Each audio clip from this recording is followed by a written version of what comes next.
తండ్రికి తిండి పెట్టకుండా ఇబ్బందులకు గురి చేశారన్న మంత్రి కొల్లు రవీంద్ర ఆరోపణలకి సమాధానమిచ్చారు వైసీపీ నేత పేర్ని నాని. కొల్లు సంస్కారహీనంగా మాట్లాడారంటూ మండిపడ్డారు. ఇద్దరు నేతలు ఏమన్నారో డైలాగ్ వార్లో చూద్దాం. ఇలాంటి కొడుకు కన్నందుకు ఆయన ఆత్మ క్షోభిస్తా ఉంటది. ఎక్కడున్నా సరే ఇలాంటి ఒక దుర్మార్గుణ్ణి, ఒక పనికిరాని వెధవని కన్నందుకు ఆయన ఆత్మ క్షోభిస్తుంది. ఏనాడన్నా కూడు పెట్టావు ఆయనకి? నువ్వుంటే ఎక్కడ దిండేసి అర్ధరాత్రి లేపేస్తామని చెప్పి ఆయన మీ ఇంట్లో కూడా ఉండకుండా వేరే ఇంట్లో ఉన్నారే. ఆ విషయం బందర్ ప్రజలందరికీ తెలిసే. తండ్రి బతికుండగానే వెళ్ళి అప్లికేషన్ పెట్టింది వాస్తవం కాదా? అంటే ఏదో చెప్పేస్తే జరిగిపోద్దని చెప్పి మాట్లాడుతూ ఉన్నావా?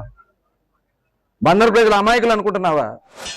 వారు సభ్యత సంస్కారం మరిచి సంస్కారహీనంగా ఆయన మాట్లాడినటువంటి మాటలకి బదులు చెప్పటం నా బాధ్యత కాబట్టి ఈరోజు మాట్లాడుతున్నాను. తండ్రికి అన్నం పెట్టలేదని, తండ్రిని చంపుతానేమో అని భయపడి వేరొక ఇంట్లో కాపురం ఉన్నారని, తండ్రికి వ్యతిరేకంగా నేను నామినేషన్ వేశానని చెప్పని సత్యదూరమైనటువంటి విషపూరితమైనటువంటి మాటల్ని లేకపోతే నిందల్ని నా మీద ఆయన ప్రజల్లోకి తీసుకెళ్లే ప్రయత్నం చేశారు. పేర్ని కృష్ణమూర్తి గారి జీవితం తెరిచిన పుస్తకం.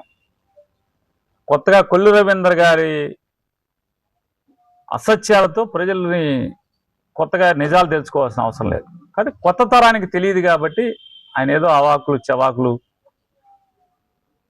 సంస్కారం మరిచి మాట్లాడారు.